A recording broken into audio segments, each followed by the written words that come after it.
Chapter 20.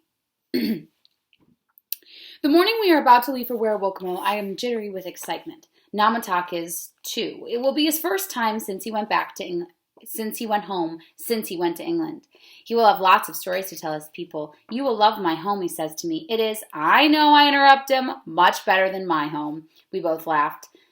Namatak collects the gifts he received in England, a red velvet cassock, which he said he's not warm as deerskin mantle, a pewter chalice, which he says is not as good as a gourd to drink out of, an ivory tooth scraper, which he refuses to use because he says its Indian way of cleaning his teeth with the sassafras root is much better. I gather my spoon and bowl and a water skin. We present ourselves to Captain Smith, each with a small bundle to carry. Captain Smith looks up from cleaning his musket. Samuel, where's your sword? Where's your armor? Go back and get it properly attired. But I thought we were at peace with the Powhatans, I wanted to say, but I know better than to argue with Captain Smith, so I go to my cabin and do as he says. At least he is not making me carry my heavy musket on the hike to Werowocomo. Where I get back to Captain Smith's cabin, the carpenter John Layden is sitting out with his tools, working on it, making a small wooden chest. He is carving the initials in the top of the chest. He already has an A, and I watch as he finishes a B. Who is that for, I ask, and he keeps his eyes downcast, intent on his work, and doesn't answer. Then it dawns on me, and I tip my head close to his. Is it for her, Anne Burris? He glances at me, and I see is afraid to tell me, afraid that I will announce it and give the other men a chance to ridicule him. I look at the small chest. It is beautifully crafted of cherry wood, a work of love.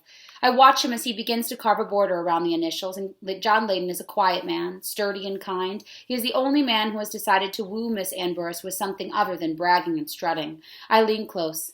She likes flowers too, I say. He gives me a quick smile and continues his work.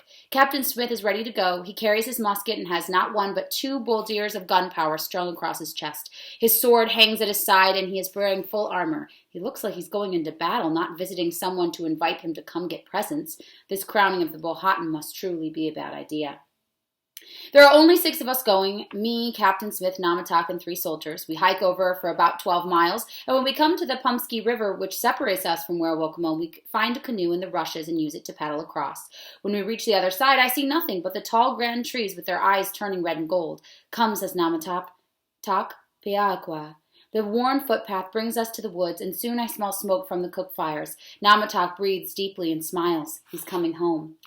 We come to where the houses of Werowocomo are gathered, straw-colored rectangular houses with curved roofs. There are at least 20 of them scattered among the trees with gardens in between. They are about the size of ours, but make of rushes woven together. 3 small boys run out to greet us, and Namatak lifts the littlest one in the air. He laughs and says in Algonquin, "You grew so much while I was gone, you must have eaten a whole bear." More people from the village come to see who has arrived. Captain Smith speaks with one of the elders and tells him we have gifts for Chief Powhatan brought from England.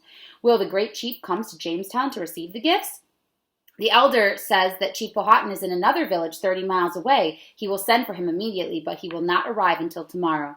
I am relieved. We don't have to anger Chief Powhatan quite yet. It is beginning to get dark, and the air is filled with chirping of crickets and cicadas. The elder motions for us to follow him and leads us to a field. 2 young boys lay down mats for us to sit on. They build a fire. Are we being invited to supper? Are they about to start cooking on the fire, I wonder? We sit down on mats, and various people from the village come to sit near us, a few old men and women, many children, young warriors. They are all silent, and their faces expectant, as if they are waiting for something to happen. But no one brings food to cook on the fire, and my stomach begins to churn. What's going on? What are they expecting to happen? I'm glad I have my sword, but what are they going to do with us? Captain Smith sits on the mat next to me. His eyes are weary, and I know that he too suspects this might be a trap. I touch his sleeve. What are they doing? I whisper. Suddenly, shrieking and howling erupt from the forest, and the same battle cries I heard the night James was killed. I leapt to my feet, pulled out my sword ready to slash. Captain Smith draws his sword. He seizes an old man sitting near us and holds the sword to his throat. Our soldiers aim their muskets into the dark forest, and the howling comes closer and closer. Our attackers will be on us any minute. Out of the shadows, a little girl comes running. She rushes up to us and stands bravely in front of the loaded muskets. It is Pocahontas. I promise no harm will come to you, she says, holding out her hands. If I am wrong, you may kill me. Captain Smith lets go of the man and translates what Pocahontas has said for the soldiers, and they slowly lower their guns. All right, Captain Smith says, still looking weary. Pocahontas recognizes me and smiles. She comes to me and Captain Smith and gives that same look of expectancy I've been seeing all evening. Just watch, she says, and then in English she says, "You like." I grin. Captain Smith must have taught her some English words during her visits to our fort and visits to our village. She takes her hands and pulls us both down on the mats and settles between us. The fire casts a moving light. Into the firelight leaps a form. Is it a buck? I blink. No, it's a woman. She is wearing the horns of a buck, and another woman leaps into the light, then another, all dancing and shrieking with their battle cries, their bodies painted white, black, and red. Some wear buck's horns on their heads, and each carries a weapon, one a club, another a sword, another a bow and arrows. The young women leap to whirl around the fire, their battle cries now mixing with the music of drums and rattles. They bring the night alive with their warriors' dance. I watch, spellbound. It is magic. The music and dancing last for at least an hour. Then the women run off in the darkness of the forest, shrieking the same as when they came. There is a moment of hushed silence, and then everyone starts talking, laughing, with the children running and playing, and everyone getting up from their mats. Pocahontas looks at me and with her eyes glowing. Did you like it? She asks in Algonquin. I nod enthusiastically. Yes. Wow, I say. This is a new Algonquin word I learned from Namataq. Wow is their word for wonder and awe, and it is definitely the best word to describe what I've seen. I've heard about the masqueraders in England with their grand costumes and music and acting, but only nobles are allowed to see it. Now I have seen a New World masquerade while sitting next to a princess. With torches lighting our way, Pocahontas leads us to the village to one of the houses. There, a young woman dancers join us. Still in their costumes of their body paint, they all act as if they are in love with Captain Smith and our soldiers. They crowd around them, giggling and saying in English, "Love you, not me. Love you, not me." I raise my eyebrows at Pocahontas. Who teaches them that? I ask. She gives me an impish look and shrugs. I smell something delicious and turn to see several older women bringing in platters of food. There are large wooden bowls of steaming beans, peas, squash, platters of roasted fish and venison, baskets of bread and fruit. It is a feast. I eat until I can't stuff another bite. When Namataq sees me yawning, he takes me by the shoulders and steers me to the door. "You will sleep in my house tonight," he says. Outside, the night air is brisk, and when we enter Namataq's house, it is toasty warm from a fire in the middle of the dirt floor.